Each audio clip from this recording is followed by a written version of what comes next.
kicking up dust on a rick house floor. Charred oak whispers we can't ignore. Stories in the mash, fire in the grain. Raise up your glass, feel that bourbon flame. We're the Bourbon Legends, let the spirit flow. From the backwoods stills to tonight's big show. Every drop a story, every sip that's drowned. We're Bourbon Legends, let's throw it down. Let's throw it down. From Kentucky hills to the neon lights, we're talking small batch days and whiskey nights. Tasting the past in every pour, gonna carve our names on the distiller's door. We're the Bourbon Legends, let the spirit flow. From the backwoods stills to tonight's big show. Every drop a story, every sip that's drowned. We're Bourbon Legends, let's throw it down. Let's throw it down.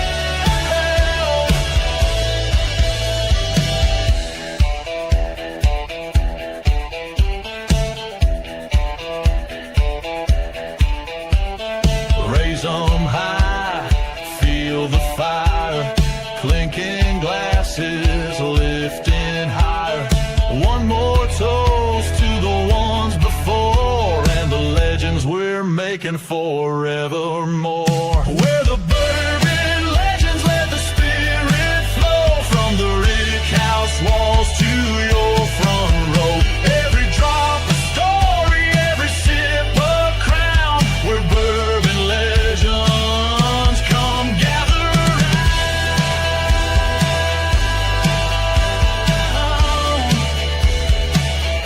Come gather round.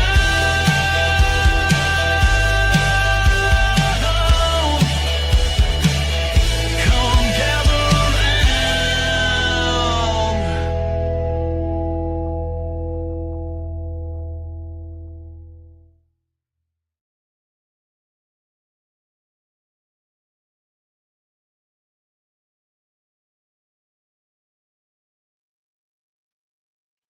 Welcome, everyone.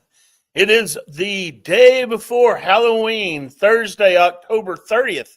Thought I'd throw in a little bit of haunted stuff. We have some tricks and some treats for you guys tonight and gals. I hope everybody's doing good. I hope they've had a good week. As we slide out of the month of October and into the month of November, that's when I get super busy. And I will show you how busy I am. I had to go get a haircut today, and that's why I'm wearing a hat. Hard to wear a wig.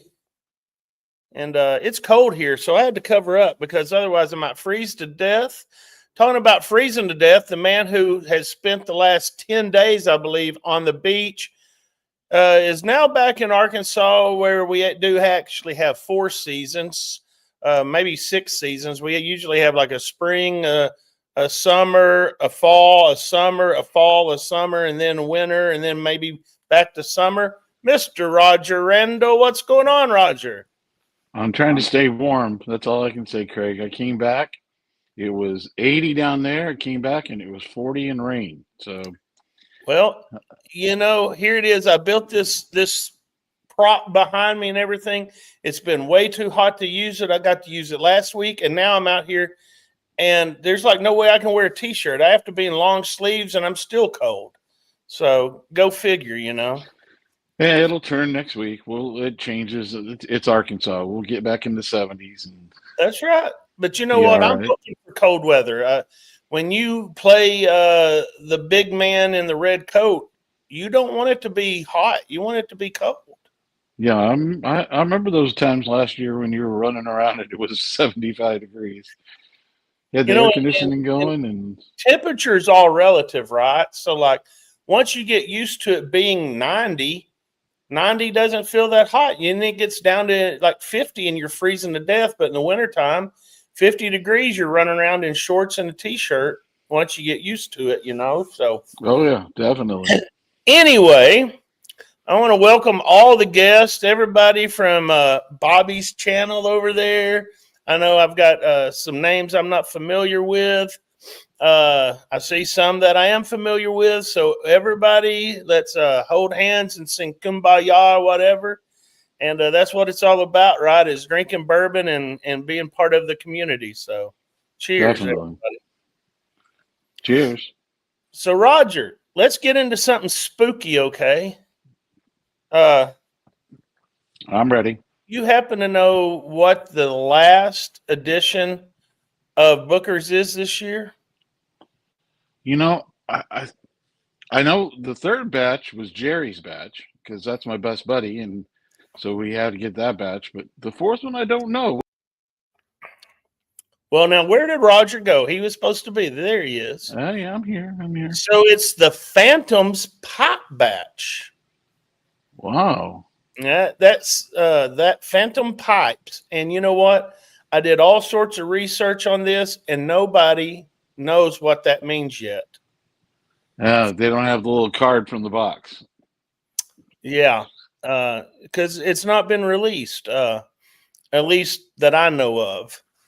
But I thought it would look good on here because, you know, we have black and orange.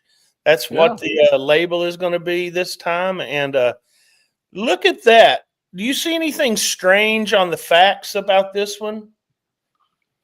Well, age 7 years, 9 months, 19 days, 125 proof.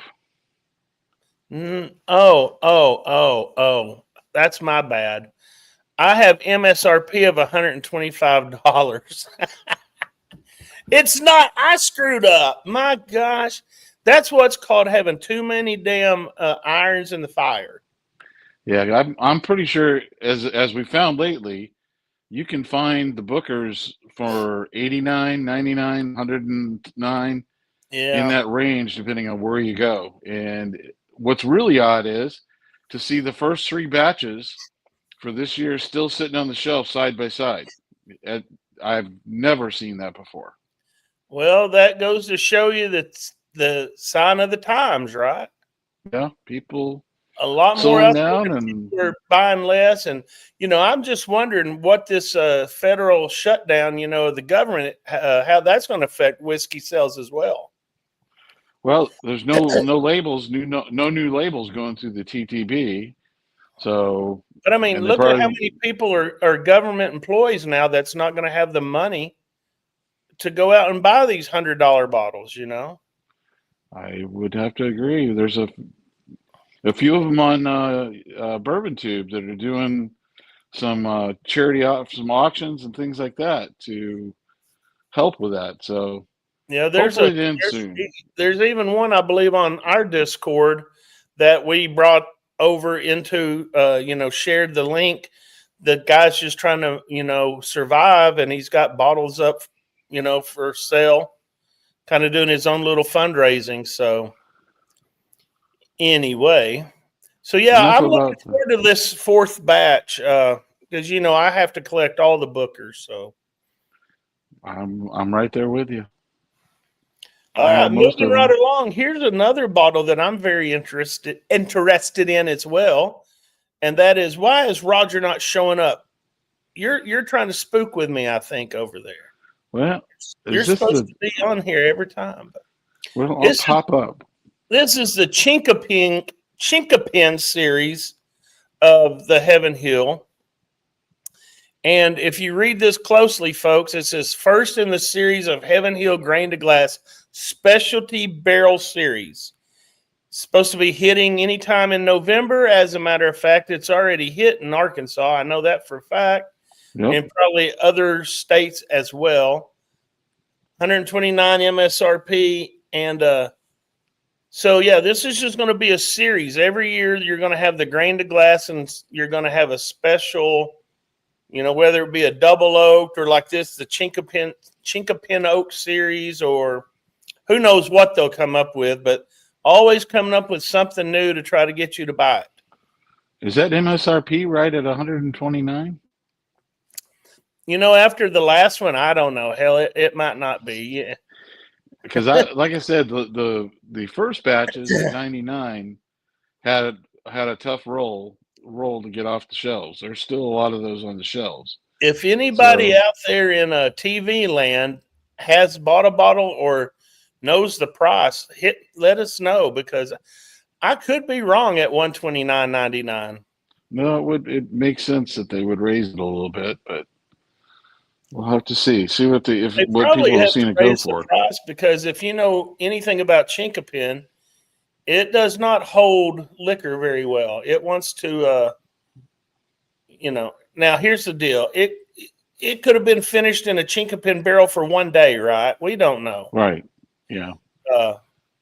I guarantee you it's not going to be sitting in there long if the Angels are going to take it, or you have leaky barrels. But anywho, I'm very intrigued because it says it has butterscotch, creme brulee, toasted nut. I don't know which nut. It could be, yep. Bourbon Nerd said $129.99, so I am correct.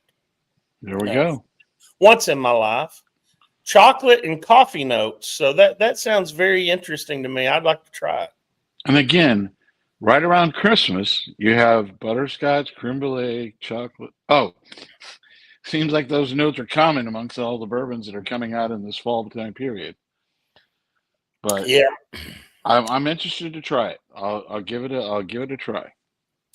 I think one night on here, while I'm gone and you do the show, I think we need to do like a real eggnog show. I've been watching a lot of videos. Excuse me.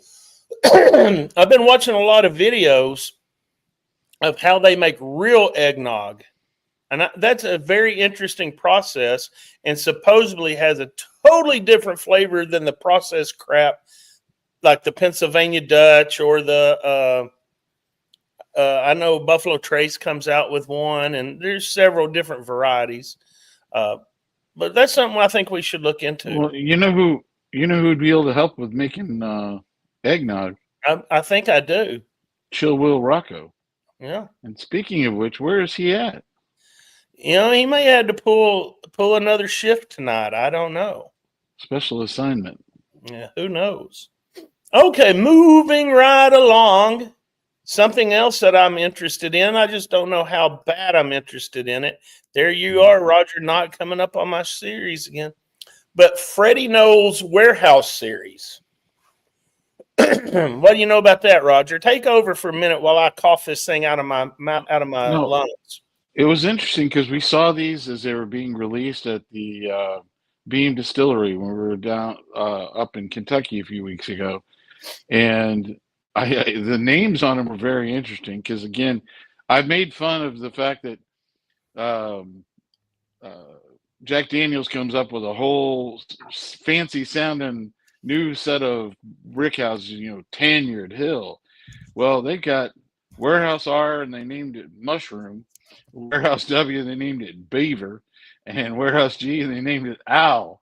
Those aren't Tanyard Hill and all those others, but the age statement is good.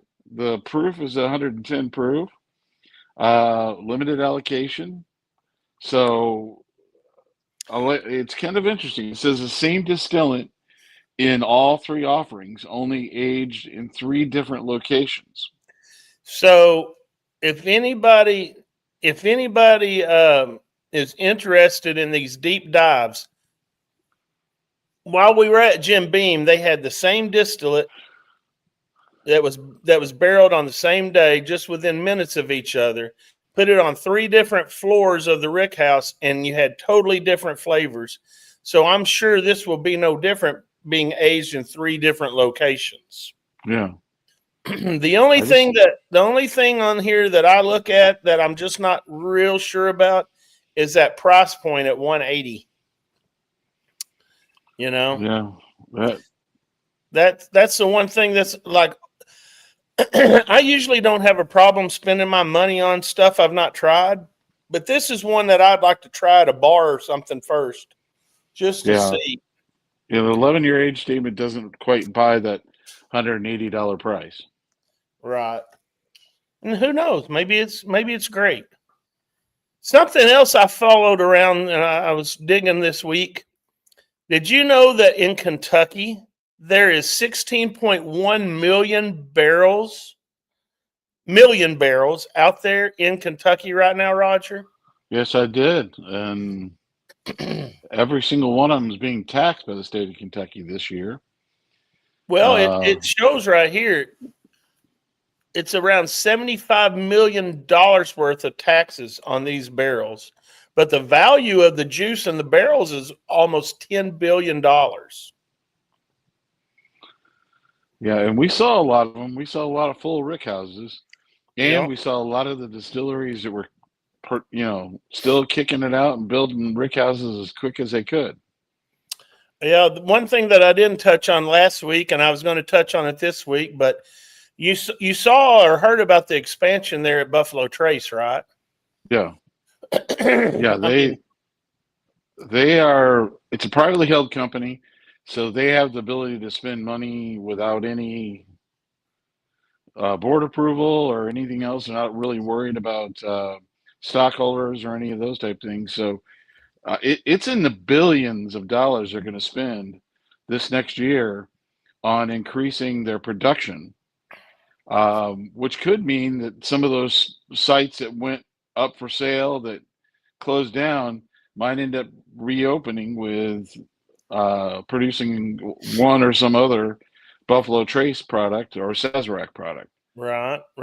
I mean, you never know, because they're not gonna expand their product line and just put it all back into Buffalo Trace. I mean, they're gonna open up more, like you said, more than probably these defunct, labels, if you will. Well, it was distilling. I'm thinking about those large distilling facilities that were built and never really used that much, and they're sitting out there, and they could utilize it for something. You're talking about production locations. Yeah, production locations. Yeah, that really didn't have. They were NDPs. They were non-distilling producers. They weren't producing for anybody. They were just producing to sell, like MG, like Ross and Squibb and those type things. But they didn't quite make it that far. And while we were in Kentucky, going from Bardstown to Danville, we stumbled across the new Willett facility they're building. Oh my gosh! And that is a massive, beautiful, building that they're putting out there, literally in the middle of nowhere.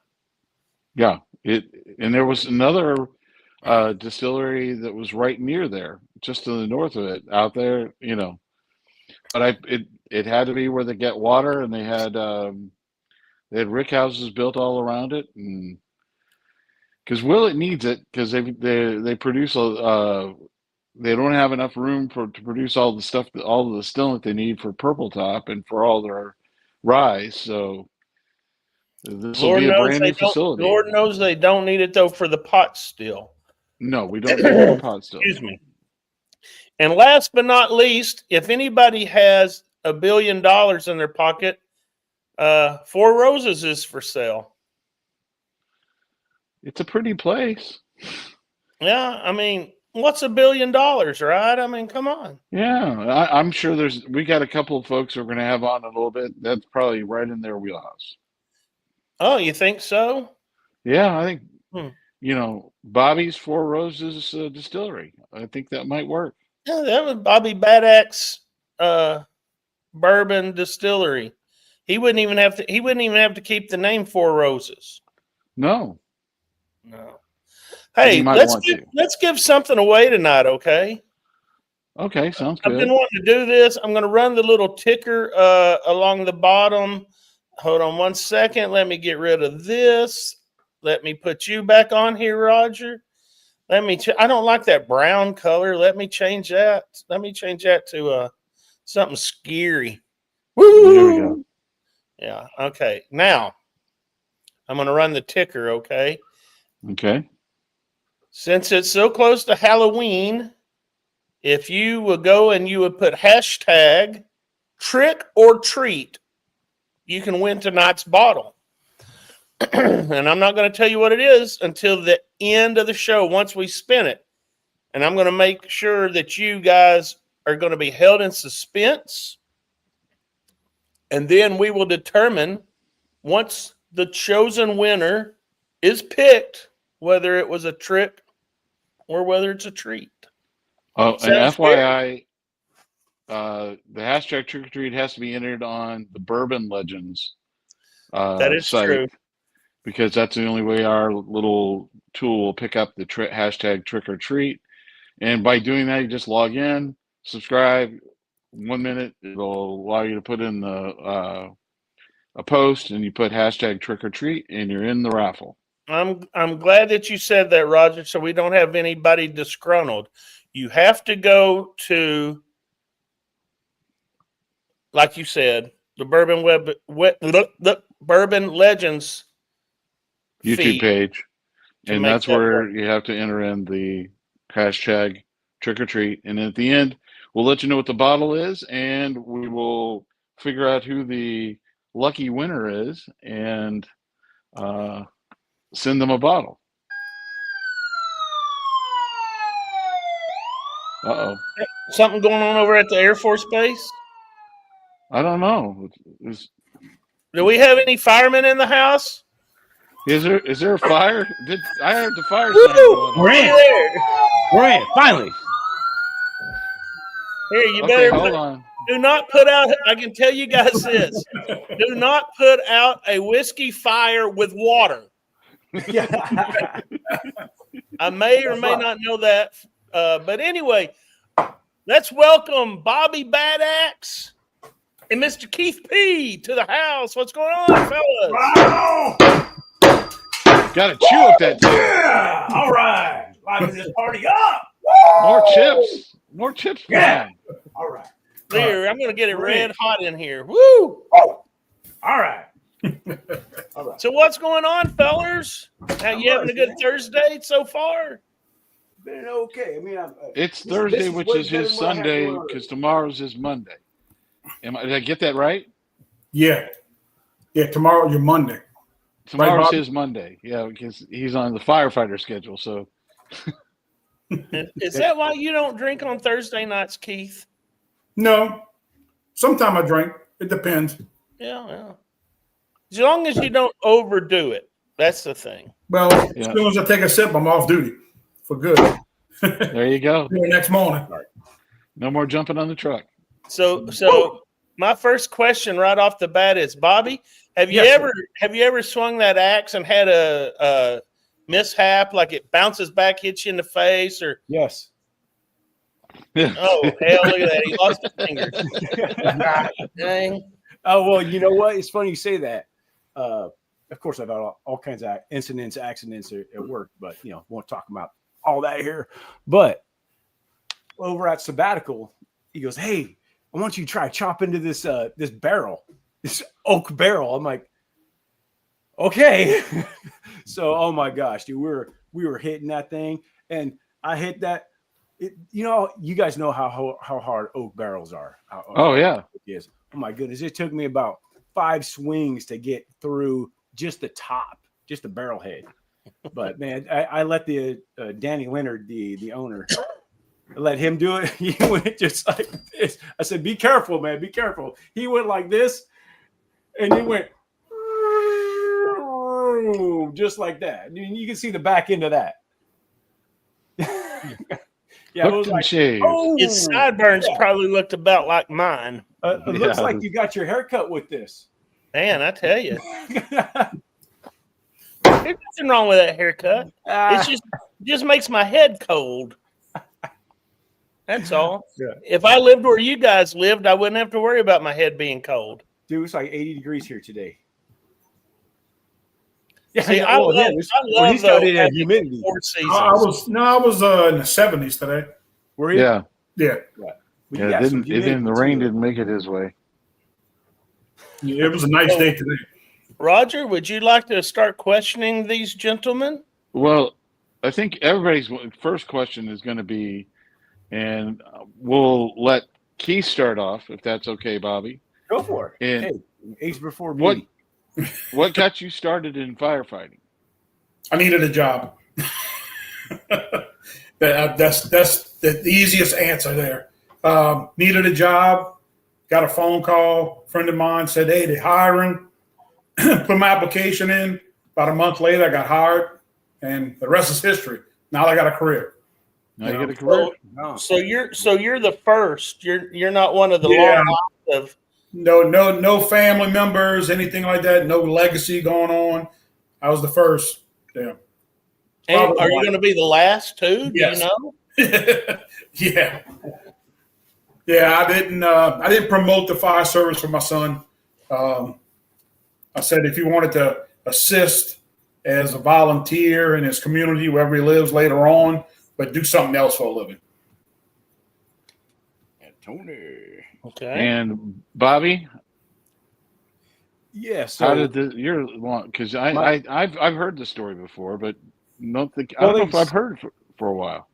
So my dad was a volunteer firefighter here in town, in this town. I'm like fifth, sixth generation here in this town.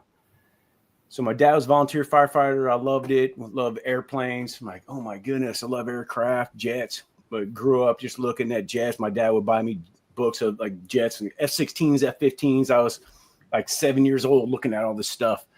And then I wanted to be a firefighter, but I also love aircraft. And then someone told me, hey, Air Force has firefighters.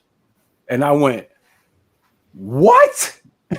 I said, I could do both at the same time. I said, well, let me give that a shot. So I enlisted in the Air Force with the guarantee, with the guarantee, as they tell you, but once you sign, they do whatever they want, to be honest. But I waited to get a fire department slot, went in. There we go. Air Force firefighter. Been to Korea, been to Kuwait, been to Italy, been to Germany, Japan, Alaska. I mean, I've been all around. I mean, but my bases were in Wyoming and Kuwait and Beale up here in Northern California. But now, I'm a career firefighter now.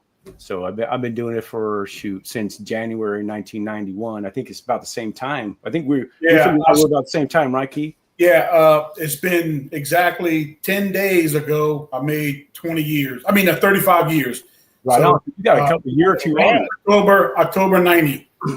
October 20th. So now you guys could have retired at 20 years, though, right? I mean, Air Force, you could retire at 20 years.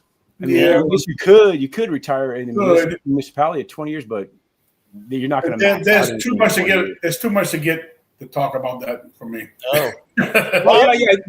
That's right. You and I talked about it a little bit. Yeah. That's a whole nother show. Here in my town right now, what we've got going on is the mayor, and the mayor used to be the fire chief of the fire department. Now he's the mayor, and he's turned his back on his brethren, and he doesn't want to pay them anything. That's so funny. You know how often that happens. Oh, that's a common thing, huh? Okay. Yeah. You're one of the boys, and you're like, oh, now all of a sudden you're not one of the boys anymore. Hey, you just don't understand. Oh, we understand. That's why we don't promote there. Or if you get someone like Keith that promotes there and won't put up with that crap, and then because he knows. I don't want to throw him under the bus, but it's hard being a manager because that's basically what I am. You're one of the boys, but then you got to run a company. It's a fine line. It's hard. It's very hard. I tell you, the sweet spot is what I'm doing. Yep. I've been a captain a long time. I took the battalion chief's test. I came out number one on the list. I got offered the job. Talked about it with Mrs. Bad Axe. We decided against it ultimately, and still a captain. That was 7 years ago, 7 or 8 years ago. But now I'm young enough. Well, I feel young enough. I'm in shape enough. I love being on the rigs, and still get to run my own crew. An officer. Basically, I'm a firefighter that gets to call shots. Go in there with my crew, and it's little bit more overtime opportunities too. So it's the sweet spot. I'm not saying I won't maybe in a few years do that and try to do it again and actually do it when I don't want to get up and down off of the rigs, maybe when my knees start giving or something, but Mrs. Badax says you got a few more years left in you, so or I do. I got a few more years. Get to work. There's a few. She means like 10. Well, and you've got your second generation. Yes, coming up behind you. Yeah, I got baby Badax over in Italy in the Air Force as a firefighter too. So he's loving it. He's digging it. I love the photos this week you had on your page. He looked great. You talk about a kid watching him grow up, and then he's all jacked now. He's got muscles lifting. He's so hilarious. I'll send you a picture of it. At first, within 20 minutes of being home, we're on the floor. He's like, Dad. He's on the floor like this. I said, I knew this was coming. We're arm wrestling. I'm like, goodness. I'm like, really? And he's just like this coming in. I'm like, goodness. I'm 54 and he's 24, well, 25 now. I'm like, dude, all right, let's go. Hey, we know what got you guys into firefighting, but Bobby, what got you into bourbon? My battalion chief, to be honest. Oh. So here's this funny story is I turned down the battalion chief spot, and the next person that on the list was the guy that's now my battalion chief, one of my best friends, Ricky King. He was all into bourbon. I wasn't really into it too much. We're at a Christmas. We're at a work Christmas party, and we're doing the white elephant thing, right? A bunch of firemen, so you could imagine the shenanigans that are going on. So you steal it twice. On the third steal, it's locked. I'm sure it's similar rules. So this E.H. Taylor small batch is going around, and he grabs it. I'm right after him. He grabs it. And he's the second one to steal it, and I'm right after him. He just grabs it and starts walking away, and I just snatch it out of his hands before he takes 2 steps. I said, "That's it. It's mine." He's like, he just turns around. And he's like, "You don't even know what you have." I said, "I don't need to know. All I need to know is that you want it and it's mine." That's really kind of what kicked it off. And he lives in Arizona. That's how expensive it is to live here. He lives in another state and flies in to work. It's very common in around where we live, actually, sadly. But I say, hey, you know what? Once you bring your wife, come visit us, stay the night, whatever. Once you do that, we'll open this bottle up and we'll finish it off. And within 3 months, he was doing that. I'm like, yeah, this is pretty good. I could really like this. Start watching the YouTube about it, and I'm like, I could do that. I don't know how well I do it, but I'm doing it. So that's kind of what happened. Well, I think you're doing pretty well. What are you up to, like 8,000-9,000 or more than that? 3 million now. I'm at 3 million last count. 3 million. 3 million. I go up and down at 15,000, right around. It goes up and down. I don't know what's going on with YouTube right now. It's just. Yeah, we'll talk about that later. That's a whole other. YouTube is weird like that. Dude, what about you, Keith? I know you're relatively new to. Yeah, I'm relatively new there. A couple years ago, I basically stopped drinking when I became chief in about 2012. I drank a beer here or there. Basically, I didn't drink, and then got to the point. I said, I want to drink something. I was trying to find something, and when my son went to college, he got into bourbon. So I said, let me give it a shot. We have something in common. And I did the deep dive on YouTube, started looking at stuff and dived in and looked up what would be a good bourbon and all this stuff, and started off on Early Times Bottle and Bond. Woo! Started and then it just started snowballing. You need another. You want to try this one, try that one. Then you don't have a drinking problem anymore. You got a buying problem now. Yeah, there's no way I could drink all the whiskey I got. There's no friggin' way. There's no way. Yeah, there's no way. We all got that problem. Yeah. Well, yeah, but you've got Rick Cruz that come in there occasionally. Yeah, and he'll drink it. Oh yeah, and he just finds bourbon everywhere too. He just find it in his drawer, find it in his drawer, That's a whole nother show. Yeah, it's a whole other 30RC show. bar. Yeah. Now, Keith, Mm-hmm. you want a good beer, go to Port Orleans, okay? You know Yes. where that is. Yes. And get you a nice cold Bacchus Blonde. Oh, my God, I love them. Okay. Yeah, if you've never had the Next Bacchus next Blonde, time I'm there, I'll give it a shot. go out there and try it out. That looks familiar. ASW Fiddler. Yes, sir. Yeah, we were trying to find the Fiddler because, I don't know, sometime in December, we're going to have the master distiller, Mr. Witt, will be with us. Cool. And but we can't get Fiddler here in Arkansas. Well, you'll be able to get. I just talked to Chad, one of the partners, yesterday and the day before. I'm going to be carrying it all in my bottle shop, and I'm going to be doing a barrel pick. DRC and I will be doing a barrel pick with them. He sent actually today. He just told me sending me samples of their toasted rye and their toasted bourbon. I said just so we can pick which samples of about 3 samples of each one, so we can decide which we want to do. I mean, they got a. He was going down the lineup, telling me what they got. They got They have a triple oak now. That we're looking into. Yeah. Oh, you guys know. You guys been talking to him. He told me stuff, 10 years. Told me today I should look into the toasted. Yeah. The weeded, the Georgia Heartwood, or the Soloist. Not quite sure what the Soloist is, but Soloist is good. They literally they sent me all these bottles right here. They sent me. I said, I've only had the Soloist. They contacted me on Instagram. Said, I've only had this. Are you interested in carrying this stuff? I said, yeah, but I've only had the Soloist. So I said, to be honest, I'd have to try it to really know. And so he goes, okay, I'll send you some. He sends me 4 bottles. So this is the one I'm sipping on right now. This is the toasted rye. And we got here the weeded Fiddler. These are all Fiddler.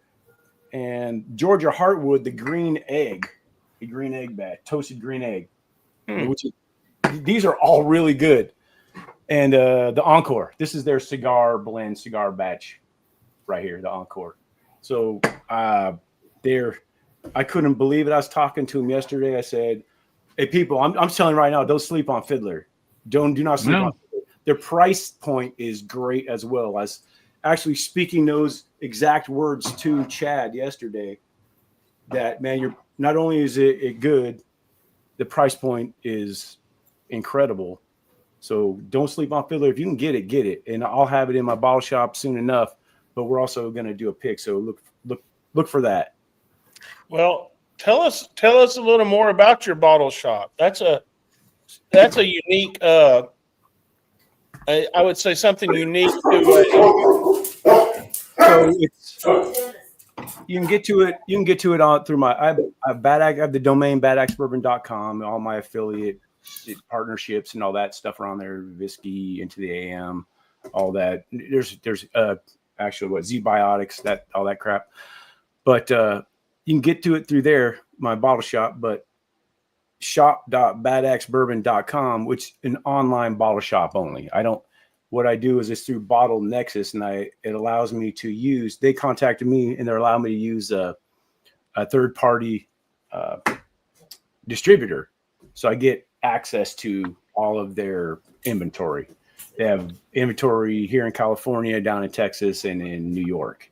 Yep. So Marty just dropped it in the chat. Dropped the link in the chat for everybody. Oh, thank you very much. Appreciate that. So I will say some of the prices are some prices are crazy, like you would expect. I can't do anything about what they price them up, but I can at least put it in there. And every once in a while I can put out discount codes and all that stuff to help. But if you can't find some stuff in your area, at least maybe you can find it in an area if it's a decent price. Sweet. Right. I mean, that's really it. I really did to make stuff more available. Now when is Keith P going to get into this? What? Yeah, man, jump in here. I don't know about all that. I was going to say, Miss Dorothy might like that if you had just access to any bottle you want just by pushing a button. Yeah, shoot. Yeah. No, she just goes to the cabinet and she gets whatever she wants in the cabinet. Well, you've been doing a lot of picks lately too. That's a well. I did go do a pick with Old Fashioned Ways. Yeah, Doc Martinez. Yep. Another friend of the show out there. So yeah. That was a good pick. Yeah, Keith, you've come a long way just in a few years and doing picks and all that. I mean, you're. I did a pick with them. I did a pick with TJ and Spillway on Super Bowl Saturday for them. So I was on that pick. So I've been on 2 picks so far. It's fun. Both at 7-3 here in New Orleans. Yeah, I mean, I've only been on 1 pick, and that was what we did for the Bourbon Legends. And, hopefully we'll be doing some more coming up. But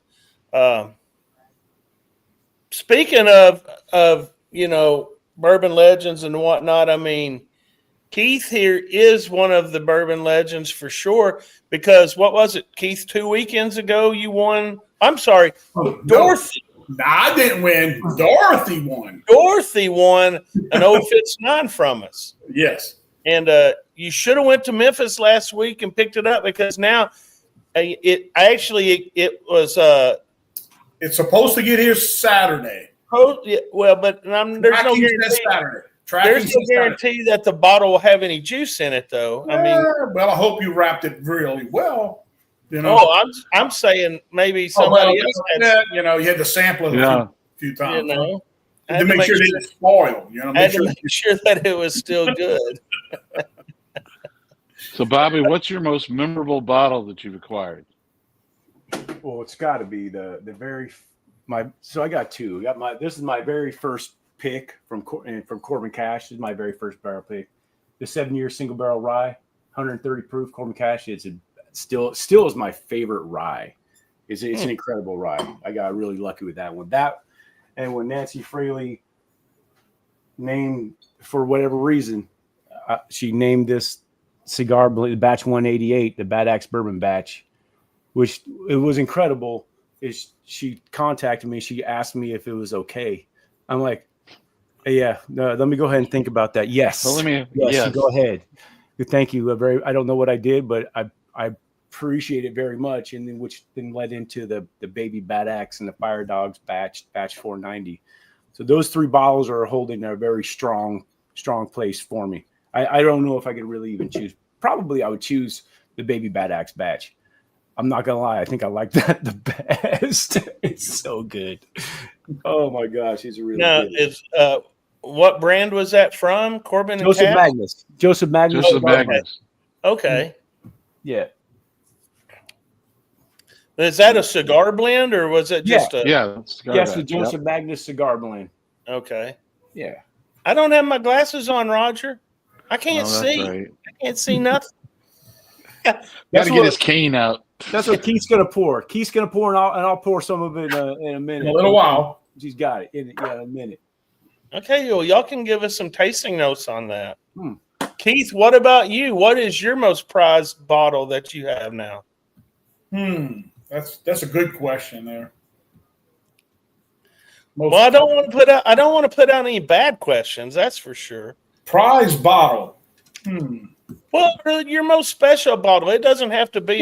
It's a bottle that I didn't think I was gonna be able to get, and I have an EH Tail, a barrel proof, and that I only had a couple pours out of it, and that's I don't know if it'll ever be replaced because it's just so hard to get around here, and I was very fortunate to get one.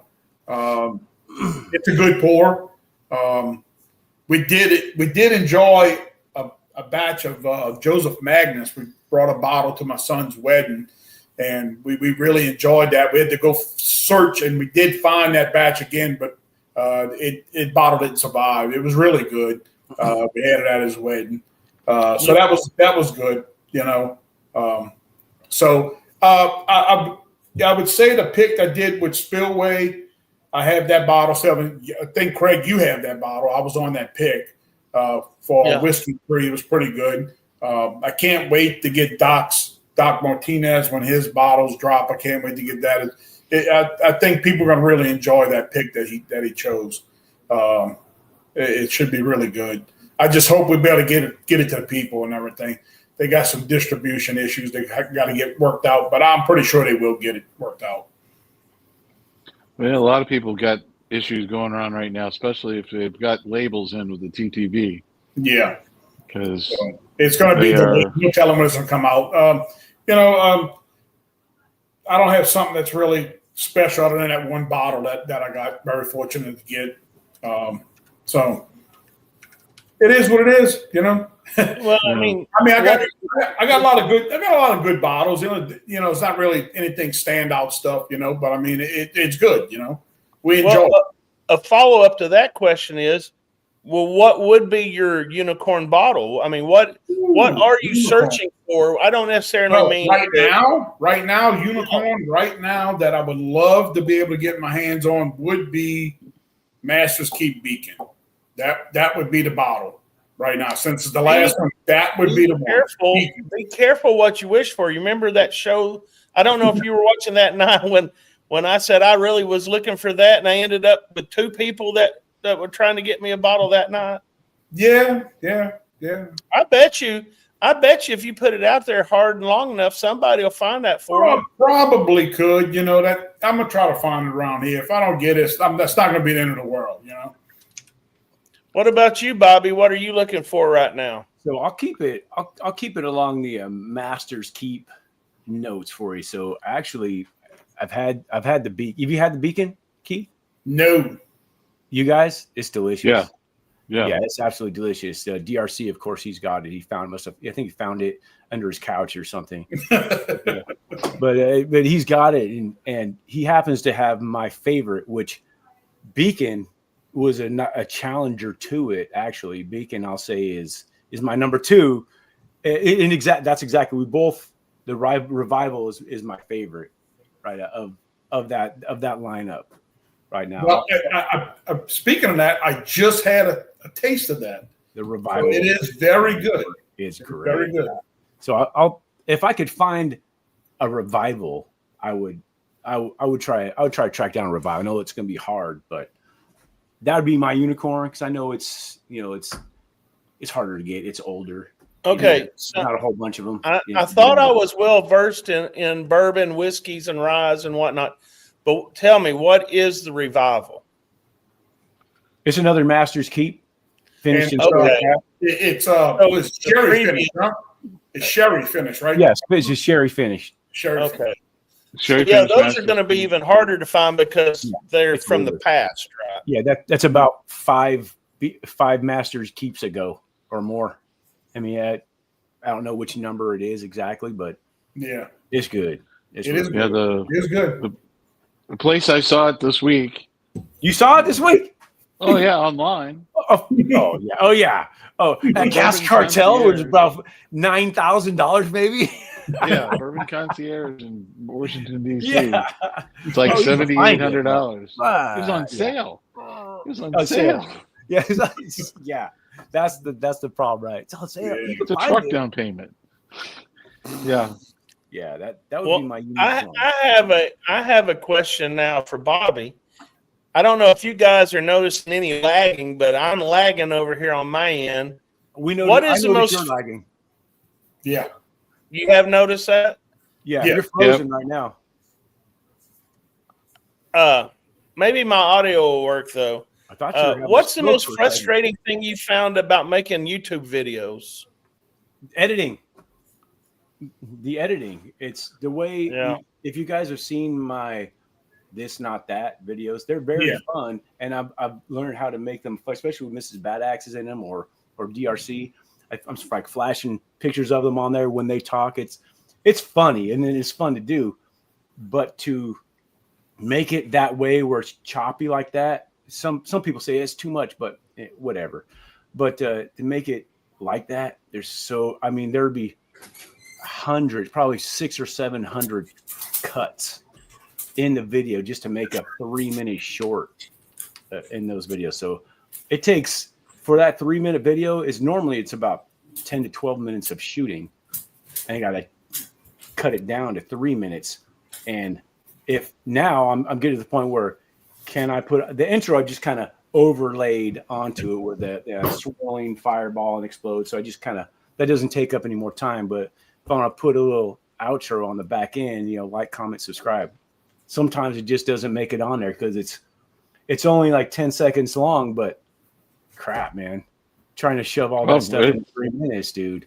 It's crazy. Yeah. So the editing is, if it's a hunt video, easy, especially if it's the landscape format, there's no time constraints. It's the time constraints on the shorts with that specific series that seems to get thousands of views.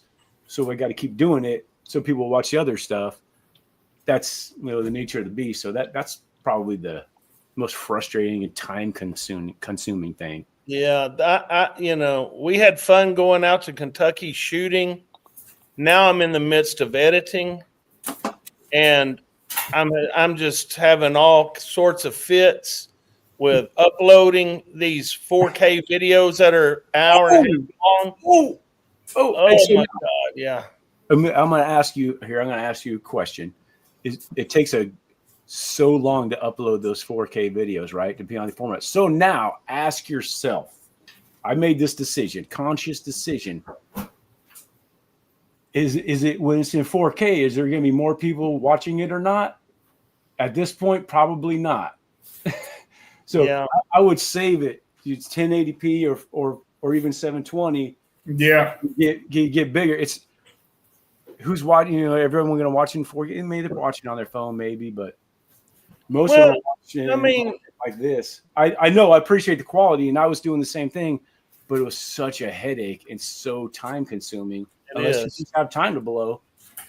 But I make that time to blow. I get one video made, and I try to get it processing, and I just go home and I just let it run, and hopefully the power doesn't go out or something like that. Once you're done uploading the 4K video to YouTube. Ooh. Well, that's why lately I've just been doing 2-parters. Try to do 30 minutes and then another 30, just to help. I don't know about you guys, but honestly, like, my attention span is like this big. I can't watch a video much over 5 or 10 minutes, much less 30, much less an hour or hour and a half. Hell, I can't do that. That being said, that's why I keep making the shorts that are cut in like this, out like that, because it's something sparking, something new, and it grabs people. And I put info in there. It's a blind. Of course, you know what it is on the thumbnail or whatever, but I don't know what it is at the time. So, or what they are at the time. So at least there's that, and I'm surprised. And it's funny. It's funny y'all saying that about the time and everything. And I find myself preferring videos no more than 20 minutes. If it's over that, I go, I'm gonna come back to it later. It's just 20 minutes. Is good. 15's better. You get the point across. It seems like other ones get long-winded, and you just unless it's a podcast, that's something different. That being said, again, I don't know if you guys know in here that DRC, Rick and I, we just launched a podcast. First episode's out on Spotify, YouTube, Apple Podcast.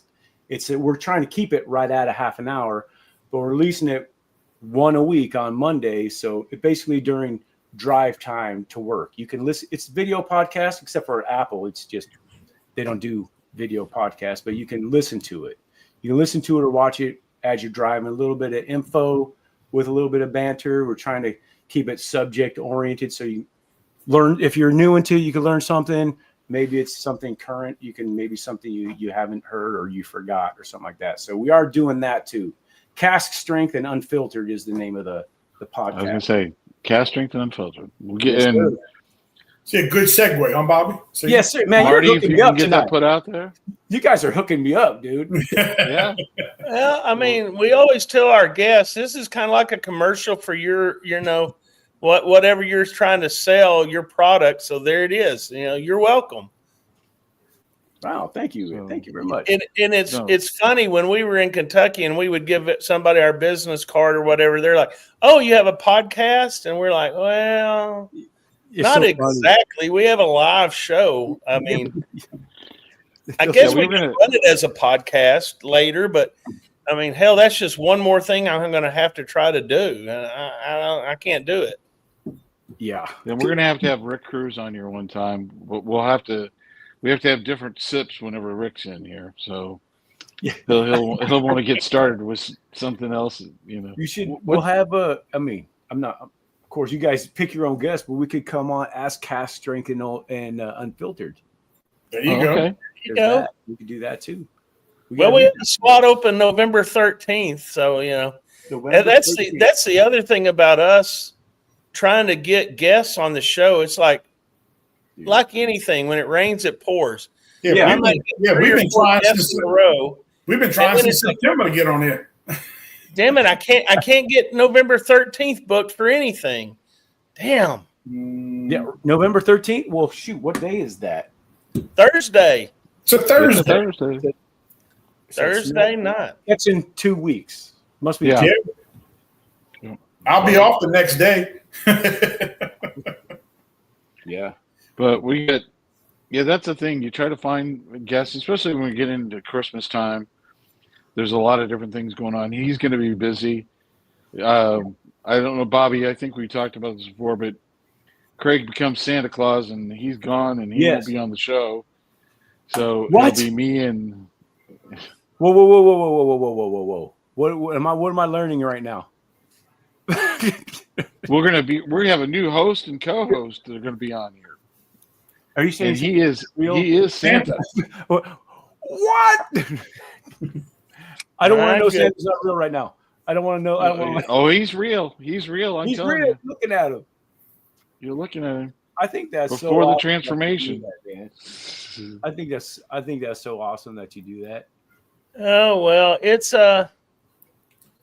one of those things. You know, the other day I was being interviewed by a magazine, and then I realized what I'm putting all you guys through.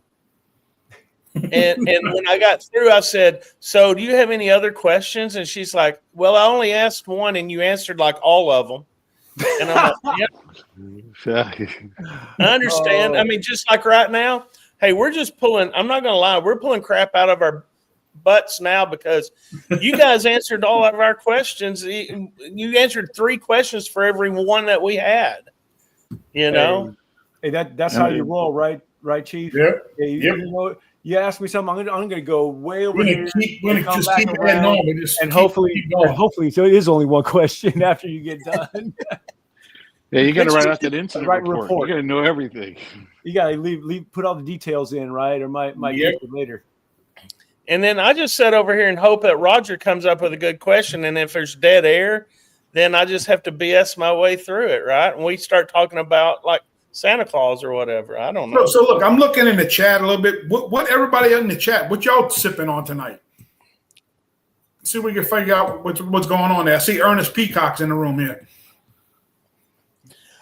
Ernest, DRC bar, show me the proof. Deck night on the rocks are in. DRC sipping on that KC 21 right now. Or the Beacon, one of the two. Yeah. So I had the 21. I had the 21 this weekend. It's good. And it was actually, I thought was pretty dadgum good.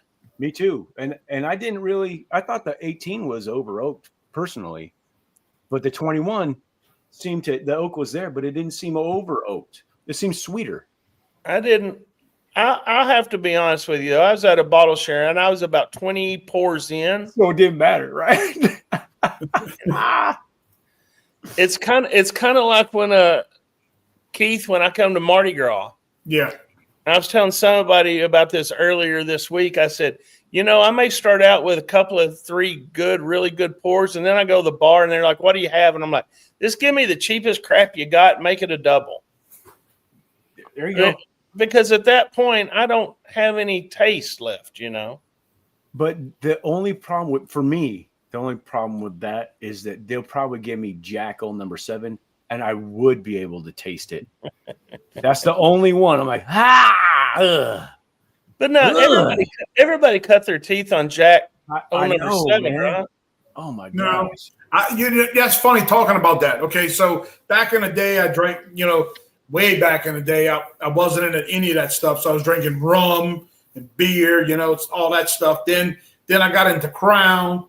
Everybody did the Crown thing for years. Yep. But I did not like Jack and Coke at all. Despised it. Crown and Coke, I'll do that all despised day. it. Yeah. And Jack is Old Number 7 is so friggin' funky. But now that's one of the better distilleries I like now. Not Jack, not Old Number 7. Yeah, like the 10, the 12, the barrel proof ryes and bourbons. Love all that stuff. So many great products, man. But that Old Number 7, which is coincidentally the biggest or the best selling whiskey in the world, right? That singular brand, that singular Old Number 7. Like it must be just the Jack and Coke, Jack and Coke, Jack and Coke, Jack and Coke. I think Jack Daniels, when they figured out that they didn't need to do it all at 80 proof or 86 proof, and they started going up the chain to 100 proof bottle. They did the first one was at the single barrel select at 100 proof. But when they did the first barrel proof bourbon, they set the bourbon world on fire, and it's the same recipe. We're not talking about what's crazy. A ton of different recipes. We're talking the same recipe. The rye is one, and the bourbon's another. And you got now where who would have thought you'd see people spending $500 on a Tanyard Hill Jack Daniels rye? I mean, right? That's nuts to me. I mean, because you think nuts. The old, Roger's looking for the next hill over there in Lynchburg to find a bottle. I'm gonna go down there and try to find me another hill to rename something. Make it something fancy. And Roger Hill. Put a bottle from it. As we said, made a joke with Craig about it earlier. You can name it just about anything. If it's certain distillery and people will buy it, For sure. Turd Hill. Okay, well I'll buy it. It's Turd Hill. Yes, Turd Hill cask strength. Yes, single barrel Turd Hill. I love it. Yeah, but look at the color on that Turd Hill there. That turd is really dark. Really dark. Because, like I said, no one had heard of Tanyard Hill before this year. No one even knew what the hell it was, and now. I need a Tanyard Hill bottle back. Okay. You've probably been drinking it for years. They didn't call it that, You guys got barrel picks coming?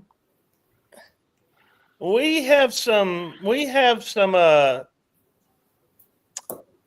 things coming up at the first of next year. Opportunities. We just did our first actual barrel pick, which wasn't really a barrel pick. It was more or less, we've got a half a barrel. Do you want it or not? We all tasted it and we, picked it. I wouldn't really call that a barrel pick, per se. That was what was the bottle? Well, it was an OZ Tyler. It's an OZ Tyler. Yeah, OZ Tyler bourbon. It was a high rye OZ Tyler bourbon. Very high rye, 45% rye, high rye. Wow, that is high.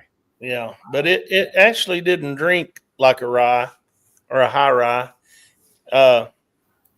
It got our vote, so and we sold out, so that's really all that matters, right? That's right. That's all that matters. You have a decent product that sells out, and nobody's left holding, a bunch of money or a bunch of bottles that's just sitting there. So Bobby, you ready for that Bad Axe? Or you got stuff in the Glen yet? Nope. Now, what are y'all are going to what? The Joseph cigar blend? Cigar. A cigar blend. Joseph Manny cigar blend, batch 188, the Bad Axe bourbon batch. This is bottle number 4. Nancy Fraley sent me this from the distillery. How many more you got? She sent me another one. She sent me bottle number 2 as well.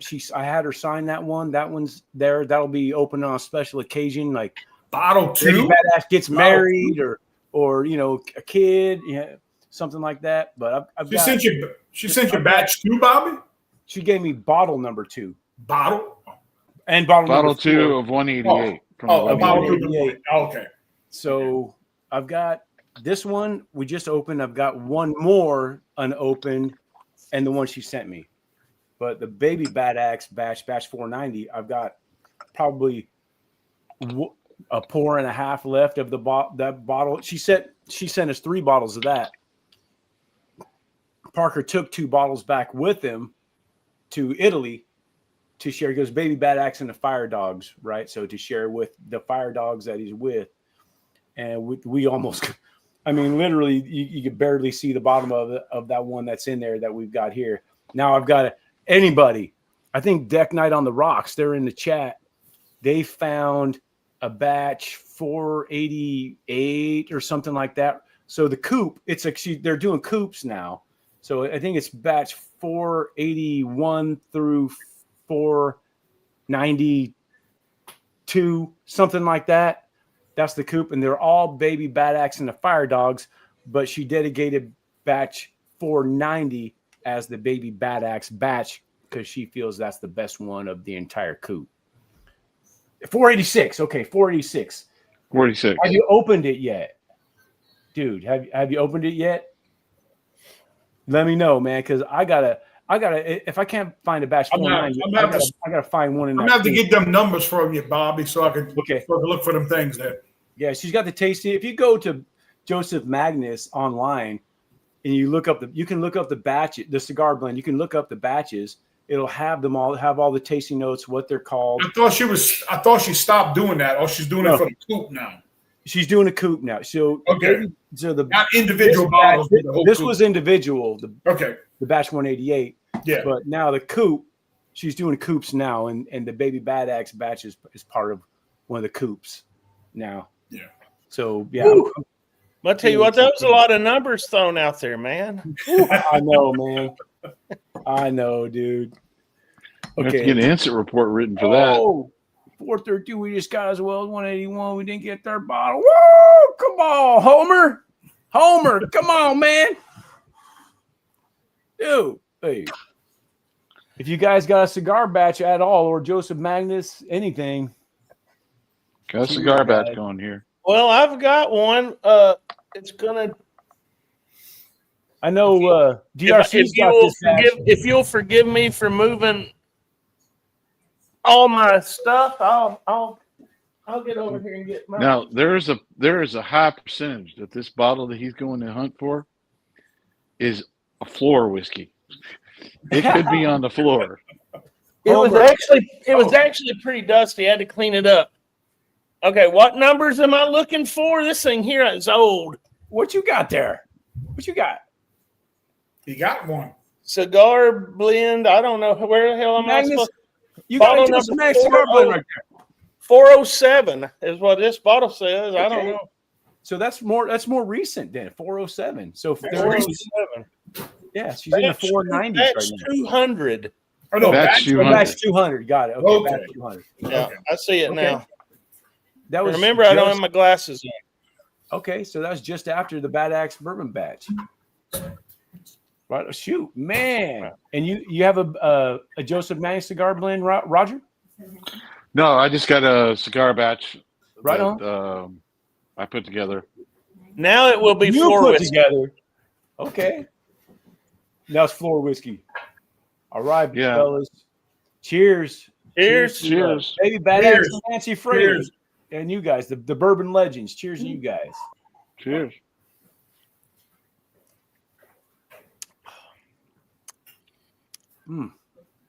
That's tasty. Yeah, we'll have to get the Fire Dogs to subscribe from Italy. Oh, I'll get them. I've been talking to some of those guys are getting out of the military and they live around here. So Parker's been telling them, hey, giving them my number. So I've been telling them what they need and when they get out and where they to test and all that stuff, and giving them writing letters of recommendation and all that stuff for these guys. They're all Dorothy just took the second half of that sample from me, Bobby. She took that. Mr. Now, Ryan. I do have a good question for Keith. Yes. Okay. Because Chop it like Keith. everybody always says Keith P this and Keith P that. Okay. Now, a lot of people probably just know you as Keith P. Yes. But you do have one of those names, kind of like Chapatulas or Calliope or whatever. Okay. So you ready? How do you pronounce? My Can I last try? name? Can I My just last try? name? My last name. You ought to type it. You ought to type it in the bottom so people. Okay, can see hold it. on. Yeah. Hold on. Spell it. Hold on. I'm going to put it on a banner. Put it on a banner. Okay, Put it on tell a me. banner first. So it's P. Give me the rest of it because I don't want to look it up. Okay. Just Okay. PLAISANCE.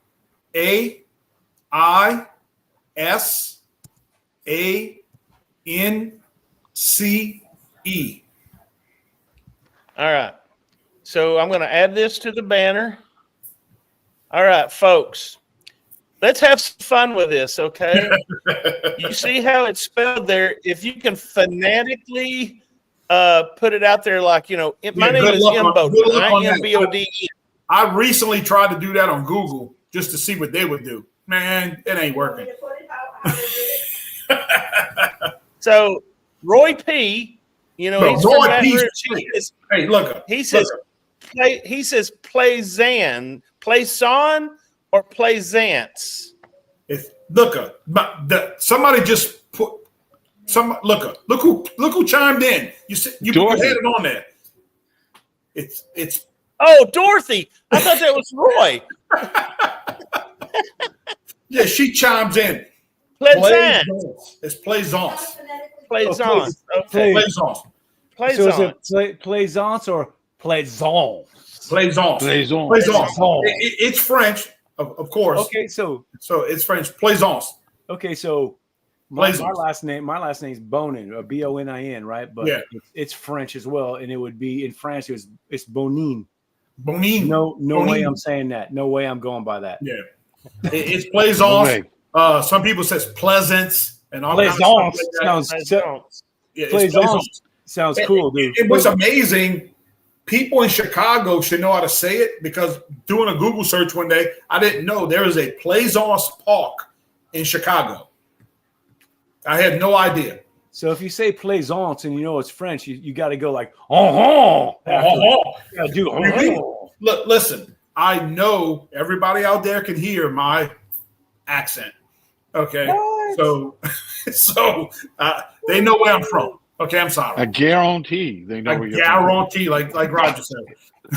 I love saying I guarantee. Guarantee. One of my best New Orleans words is New Orleans. It's not New Orleans. Orleans. Oh, you ready? New Orleans. You ready? New Orleans. And here's the word. How do you say BOIL? BOIL. Boil. Boil. Yeah. Boil. Don't have a crawfish boil. BOLL. Boil. Ball. Crawfish ball. Yeah, ball. Yeah. Plaisance. That's easy enough to say. I think you see. At first, when I first started on YouTube, I left Keith Plaisance, and look, people are butchering it, man. Look, like other streamers and stuff is hi Keith, and it was like I just cut it down to Keith P. It's so easy, So just left it like that, You know what, guys? Not everybody can have a last name like Randall. Yeah. It makes it. Well, you'd be surprised how many times it's messed up. You can have a last name like Imbodin and IMBODN, and it's I.M. Bowden or Imbodin or Imodium or come on. Imodium. So Bobby's gonna like this. Bobby's gonna like this right here. So in the back of my coat, I got K Plaisance. So during Hurricane Katrina, I had guys from out of state in my station, and they were there, and these guys from Jersey goes, and they said, "Who's complacent?" Oh, so I'm complacent. You see, I'm complacent. You know, so do you guys have any questions for us? We could play that game. Well, actually, before we wrap it up, I asked if you had barrel picks coming. What's next on your agenda? Are you guys going to make videos like in house? I mean, I know I've seen you go through one of your houses in one of the videos, but I know you've done the distillery stuff. Are you guys going to do like reviews or any long form stuff? Or any short? We're probably not going to do a lot between now and December. I mean January, since I'm the one producing them and everything. A lot of people have a dry January. I have a dry December. Oh, I can see that. So I will be drinking in January, but I don't know what we've drinking got. January. Drinking January. There you go.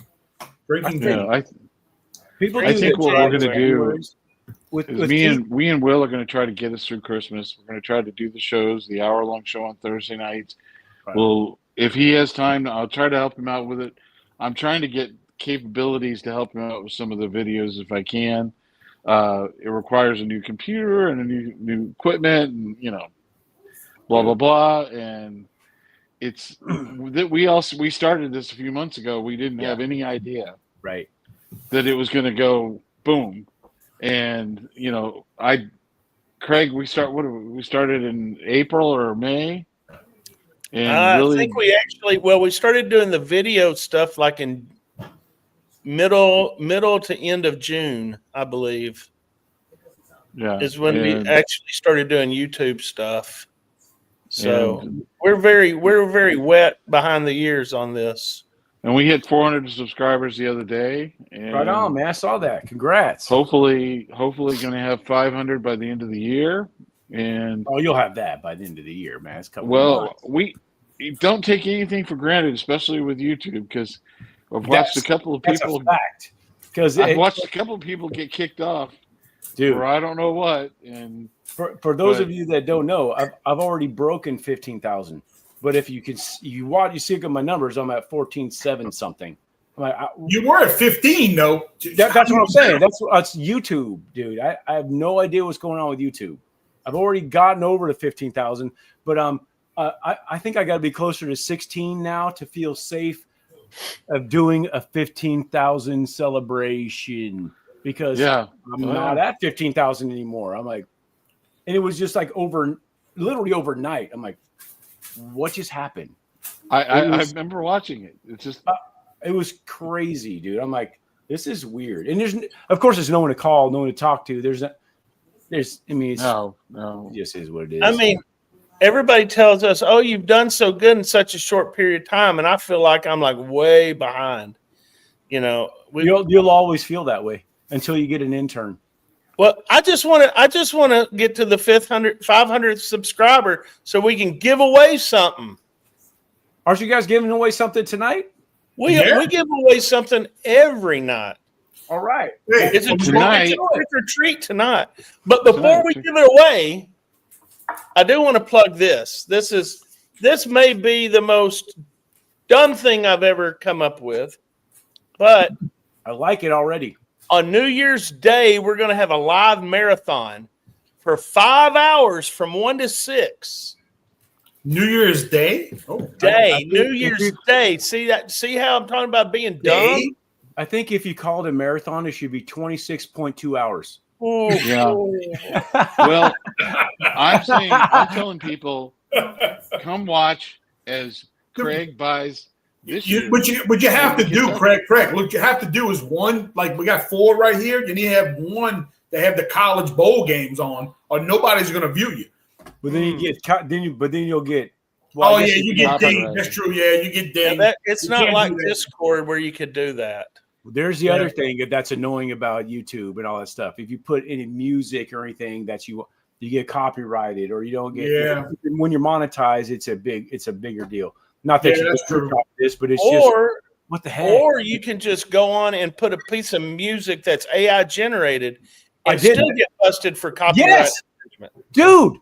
I know. I'm like, that's the whole reason I did that one time. And like, oh, it's because you don't own the music. They made it, so they own it. I'm like, what's the point then? No one really likes AI music. No one really likes it. No. They do it for this.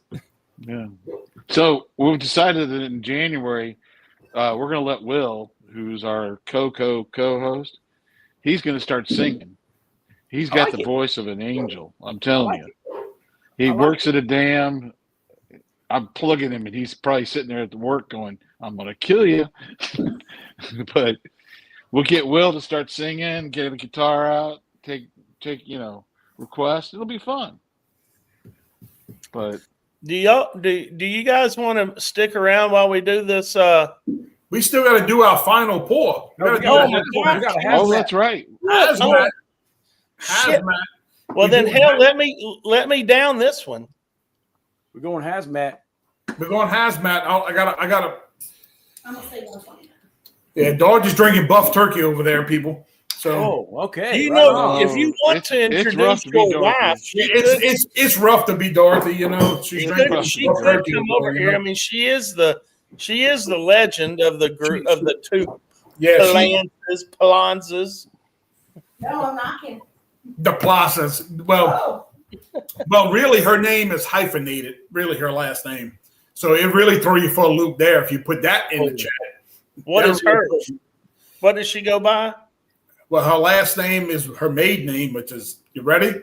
Nakan -Plaisance. That sounds like a new drug for weight loss. or to bring you out of some drug abuse. Well, the reason she kept it, and I understand completely. She had a degree already. She was, she already had a degree. So when she got married, she just added Plaisance on the end. Makes sense. So we kept it all like that. It's all good. It all works out. All right, are we doing this? Are we doing the hazmat? Yeah. Yes, sir. Yeah, we're drinking the same one. Cruise hazmat. I have no idea. It's just hazmat. I have no idea. We're drinking 161 over here from Mr. Well, I'm just going to stay with the 150. I'm going. It's a Nulu hazmat sample. Don't know. So hey, I just thought, guys, going back to the fireman discussion. Yeah. Okay. And we were talking about Will singing. So in the ranks of firefighters, what is the go-to song about firefighters that would probably be like number one on the list? Like George Strait, Call Me a Fireman? George Strait, Call Me a Fireman, yeah. That's it. Oh, higher players, fire. Something like that, So George Strait probably is number one. And then, believe it or not, it's probably Lee Greenwood, Oh, yeah. Being American. Yeah. So yeah. It's probably that. Or there's something with bagpipes to make you cry. Oh, okay. Can't do it. Can't do it. No, bagpipes. That's terrible. Yeah. That's terrible. Speaking of bagpipes, when I was a kid growing up, we had a weird neighbor down the road who would play the bagpipes. He also slept in a teepee in his backyard. But I tell you what, once you hear those bagpipes, you never get them out of your head. You always hear bagpipes. I'm trying to make the connections between bagpipes and a teepee. Well, so Doc McCoy was his name, and he was an eye doctor. And he was a mountain man. So I don't know if they have that out in California, or I'm pretty sure they have it in Louisiana, where they have like mountain man rendezvous, where everybody dresses up in their, deer skin coats that they made and all that. And he had a teepee. I mean, like he had a real teepee in his backyard. But then you would like ride your bike by his house, and he'd be out there in his kilt and his, his little beret here, and he. That's nice. I like that. Dude had a lot of different. As a matter of fact, I'll tell you another good story about Doc McCoy. His son was about a year older than me, and he comes over one afternoon. We're like 14 years old, no responsibilities. You're out playing baseball in the middle of the summer. And he says, hey, my mom just got pissed at my dad, and she made him throw all the Playboys out of the house. So, I will never forget running over to his house, and we could just take as many Playboys as we wanted out of the back of his Dodge truck. What? Yep. And I swear to God, later that night, he was out in his front yard. It's like 100 degrees, and he was playing taps on the bagpipe. You know that he lost all those Playboys. Wow. Man. Whew. All right, gentlemen. That's rough. Cheers. Cheers. Thank you Cheers. for all you do. Right And on. appreciate it. Glad you're on the show. Thanks for having us. Thank you. Yep. Thank Thanks you. for being here, guys. And the reason why we're drinking hazmat, guys, because we take care of hazardous situations. That's right. That's right. There you go. And don't put water on a alcohol No, fire. on a grease fire. Listen, if your pot on the stove catches fire, do not throw water on it. Do not. No. Unless you want to burn your house down. Flour. Slide the lid on top of it. Just put the lid on top of that pot and let it go. That's it. Cut the oxygen, and then you're good to go. Yes. Yes, sir.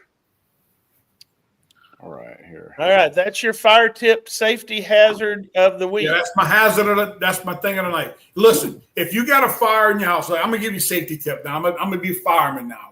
Okay, if you have a fire and hopefully you have a fire extinguisher in your house. If your fire is no bigger than 2 by 2, like your pot, hit it. If not, get out your house. Don't go back in. Everything can be replaced. It's terrible to lose everything, but if you lose your life, you can't replace that. That's very true. Very My true. dad had a cabin burned down 20-something years ago, and you know that's the thing. You can replace all the stuff in it, but I still wish I had that 13-pound bass I had mounted. I can't. Yeah. I couldn't replace that one. I tried. Listen. I'm very fortunate with hurricanes here. You know, 20 years ago when Katrina was coming through, we got out of Dodge. We got out of harm's way. The fire department evacuated. When I went to sleep, it was coming straight for us. When I woke up, I didn't know it turned. But when I went to sleep, I just had peace that everything was going to be gone. You know, so I see it too often. People lose everything, you know, and you know it's hard to deal with it. You know, we go in, you know, we do a job. You know, people, it's kind of crazy. Oh, we love going fight fire and all this stuff, you know. But and the big question is, people say, "Oh, you've been busy." You know, they ask a question. You don't want to ask a fireman and tell them, and they answer they've been busy. If they've been busy, a lot of people's been having a bad day. You know. You want your firemen to be bored out their mind at the firehouse. You don't want them busy, you know. Do you guys in New Orleans, do y'all have to go to every accident? Do y'all have to do And not every call, it depends. We don't go to every car accident and stuff like that. We're getting more medical calls than we did before historically. More lift assist more than anything. I think it's just a sign of a time society. People don't help their neighbors as they used to do. So the fire department has to be out there to help lift people, you know, the elderly, the people overweight or whatever, they fall down, they need a lift up, you know. We're out there to assist and stuff like that. But fires are kind of going down in my area, I guess, because just people are safer, I guess, you know. It's just luck of the draw. And it goes in things, you know, it goes up and down, you know, it varies, you know, times a year and stuff like that. 1 year is busier than another year and things, you know, but Christmas is coming up, and unfortunately I see it almost every year that people lose everything right at Christmas. It's terrible. You know, Christmas, Thanksgiving. Thanksgiving, they want to peanut oil and burn crap down with that peanut oil. Yep, it's just Christmas trees. Oh, yeah, it's terrible to go there and see people lose everything at Christmas, you know. When you get ready to fry your turkey, number one, don't do it inside your house. Don't do it inside your garage. Because, and the second thing is, and I've fried a few turkeys in my life. Take that damn bird while it's still in the wrapper, drop it down in your cooker, your boiler, fill it up with water so you know where the damn oil level is when you pull it out and the water sinks. Fill your oil up to there, and then you won't have to worry about putting it in there and it splashing over it and catching the whole world on fire, folks. Yeah, they do safety spiels and stuff like that, showing that every year around here. This should be coming up soon. Thanksgiving's coming, so they'll have a safety video. The best way to eat a turkey is to have it fried. That's the only way. I can't disagree with that. It's really good. Tasty. Just do it. You just got to know how to do it right. Uh-oh. Here they come down the road. All the dogs bark. Right. All right, gentlemen. Thank you for being on the show. We appreciate it. You still got to do the bottle. Oh, that's right. I almost forgot. I'm gonna help you out. I'm gonna help you out, Craig. Thank you. Okay. We're going to give away that bottle. # trick or treat. Let me go here to the share a screen. I'm going to share a screen. I'm going to share this screen. Firefighter brand, people.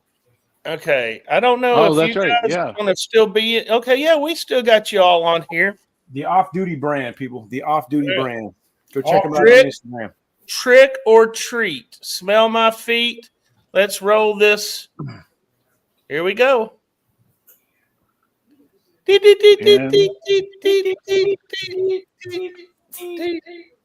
Sugar Kitty's in here. My partner won twice now.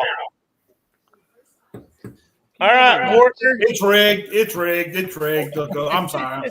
# rigged. I'm sorry. All right, so what does Mike Bortner win? What he wins?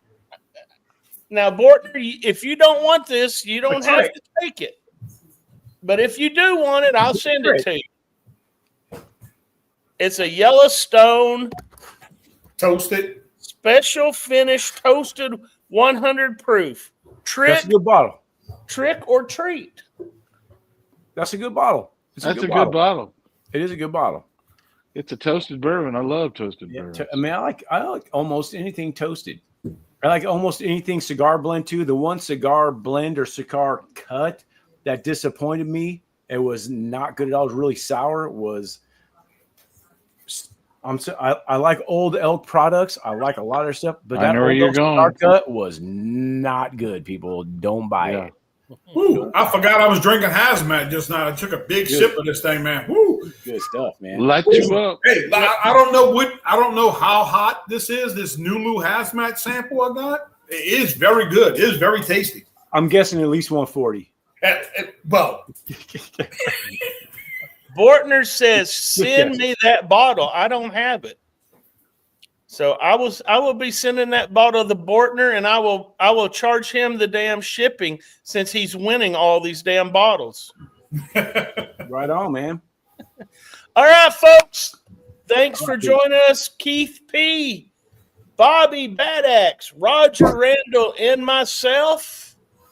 Y'all go out and have a good rest of the weekend. Y'all have a good start of your work week, okay? Right on. Thank you very much. And I'm going to start my work. I'm going to be right there with you guys on Saturdays and Sundays from now on. I don't have a day off. It's every day, well, except for Thanksgiving. Every day I'm chop us out, Bobby. Right on. I got 5. This is Badax. I can't chop. Badax. I can't chop, Bobby. Wood chips everywhere, baby! Woo! Yeah! All right, here we go. Let's go. The stories we've told of barrels and bottles and whiskey gold, from grain to glass, through fire and flame. Every pour's got a legend's name.